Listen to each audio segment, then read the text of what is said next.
Hello दोस्तों, आज की इस कक्षा में आप सभी का स्वागत है। दोस्तों, आज के हमारे इस वीडियो में हम अध्याय 14 अर्धचालक इलेक्ट्रॉनिकी, पदार्थ, युक्तियां तथा सरल परिपथ का 7वां और अंतिम भाग समझेंगे। और आज के हमारे इस वीडियो में हम जानेंगे अंकक इलेक्ट्रॉनिकी तथा तर्क यानी लॉजिक गेट को, अर्थात digital electronics and logic gate.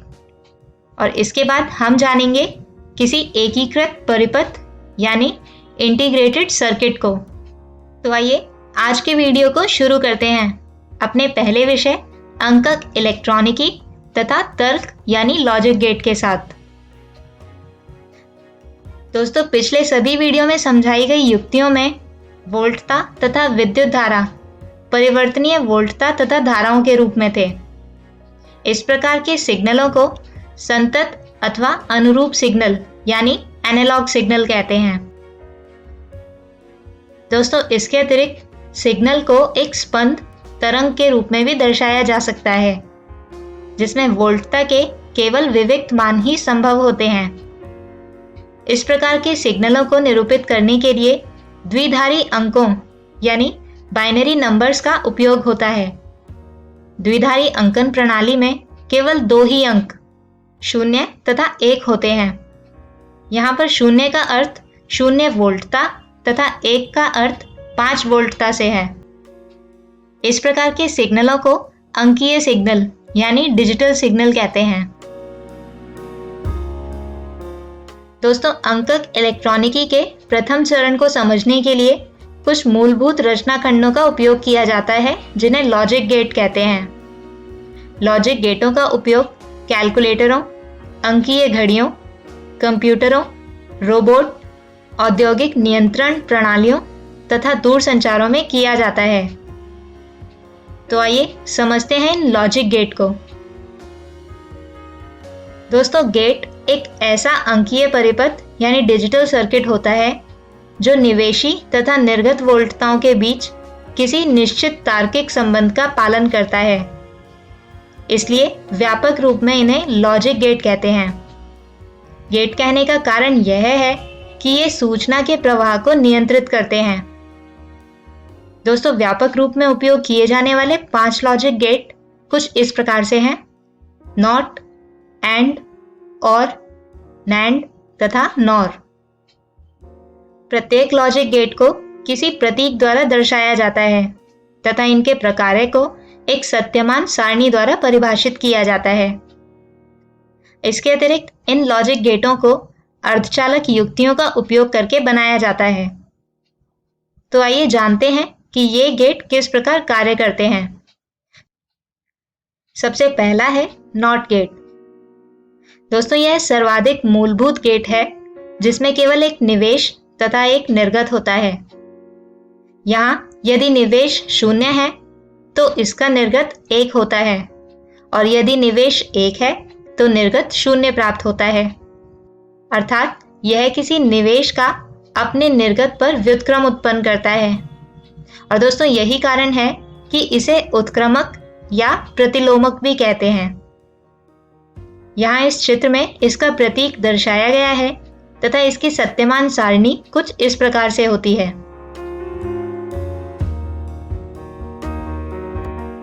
आइए बढ़ते हैं दूसरे गेट की ओर, जो कहलाता है और गेट।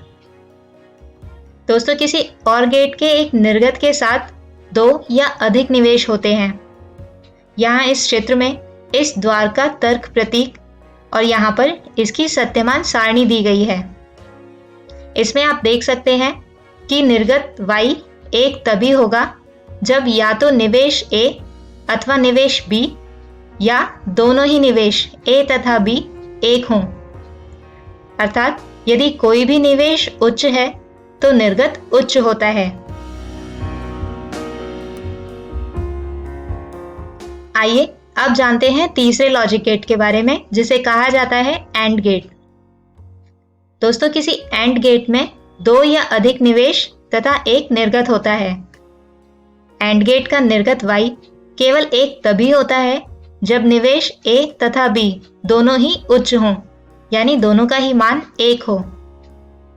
इस गेट का तर्क प्रतीक कुछ इस प्रकार से होता है तथा सत्यमान सारणी यहाँ पर दर्शाई गई है।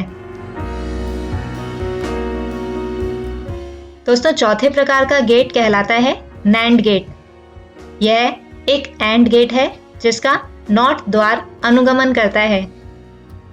दोस्तों, यहाँ पर एंड गेट की भांति यदि निवेश A तथा B दोनों ही उच्च होते हैं तो निर्गत Y 1 नहीं होता। इस गेट को यह नाम इसके नॉट एंड व्यवहार के कारण दिया जाता है। यहाँ पर इस नैंड गेट का एक तर्क प्रतीक तथा सत्यमान सारणी दर्शाई गई है।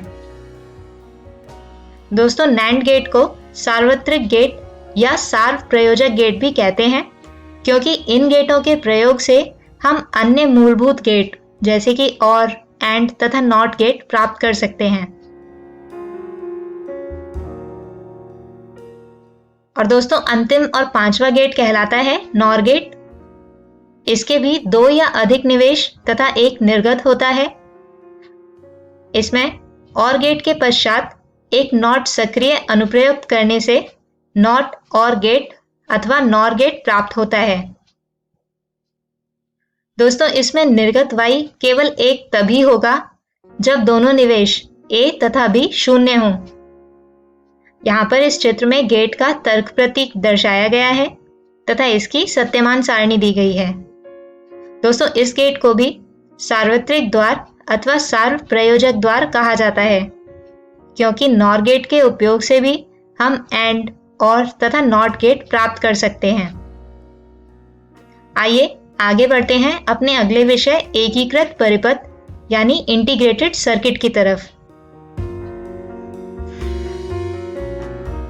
दोस्तों, एक संपूर्ण परिपथ जिसमें बहुत से अक्रिय घटक जैसे कि R, C तथा सक्रिय युक्तियां जैसे कि डायोड और ट्रांजिस्टर होते हैं, इन्हें अर्धचालक के किसी छोटे एक ब्लॉक या चिप के ऊपर निर्मित किया जाता है तो ऐसे परिपथ को एकीकृत परिपथ यानी इंटीग्रेटेड सर्किट या IC कहते हैं। दोस्तों, आज के समय में यह इंटीग्रेटेड सर्किट सबसे विस्तृत रूप से प्रयोग की जाने वाली प्रौद्योगिकी है। इसमें चिप की विमाएं बहुत छोटी, लगभग 1x1 मिलीमीटर या इससे भी छोटी हो सकती हैं। यहाँ पर इस चित्र में एक ऐसी ही चिप अपने संरक्षित प्लास्टिक आवरण में दर्शाई गई है। दोस्तों, इसमें कुछ पिन होते हैं जो कि बाह्य संयोजन बनाते हैं। निवेश सिग्नलों की प्रकृति के आधार पर एकीकृत परिपथों को 2 वर्णों में बांटा जा सकता है। पहला है रैखिक अथवा अनुरूप एकीकृत परिपथ तथा दूसरा है आंकिक एकीकृत परिपथ। दोस्तों, रैखिक एकीकृत परिपथ अनुरूप सिग्नलों को संसाधित करके अधिकतम तथा न्यूनतम मानों के परिसर में परिवर्तित करता है। दोस्तों, रैखिक एकीकृत परिपथों में सबसे अधिक उपयोगी संक्रियात्मक प्रवर्धक यानी ऑपरेशनल एम्पलीफायर है। इसके अतिरिक्त आंकिक एकीकृत परिपथ उन सिग्नलों का संसाधन करते हैं जिनमें केवल 2 मान होते हैं। इनमें लॉजिक गेटों के जैसे परिपथ होते हैं। एकीकरण के स्तर अर्थात एकीकृत परिपथ में परिपथ अवयवों या लॉजिक गेटों की संख्या के आधार पर एकीकृत परिपथों का नामकरण किया जाता है। जैसे कुछ IC को स्मॉल स्केल इंटीग्रेशन SSI, जिसमें कि लॉजिक गेटों की संख्या 10 से कम होती है, कहा जाता है। तो वहीं यदि लॉजिक गेटों की संख्या 100 से कम हो तो इन्हें मीडियम स्केल इंटीग्रेशन यानी MSI कहा जाता है। जबकि यदि लॉजिक गेटों की संख्या 1000 से कम होती है तो इन्हें लार्ज स्केल इंटीग्रेशन यानी LSI कहा जाता है तथा 1000 से अधिक लॉजिक गेटों की संख्या होने पर इन्हें very large scale integration VLSI कहा जाता है। दोस्तों, एकीकृत परिपथों के निर्माण की प्रौद्योगिकी बहुत जटिल है, परंतु एक बड़े स्तर पर औद्योगिक उत्पादन होने से ये अत्यधिक सस्ते भी होते हैं। दोस्तों, इसी विषय के साथ हम खत्म करते हैं हमारा आज का ये वीडियो।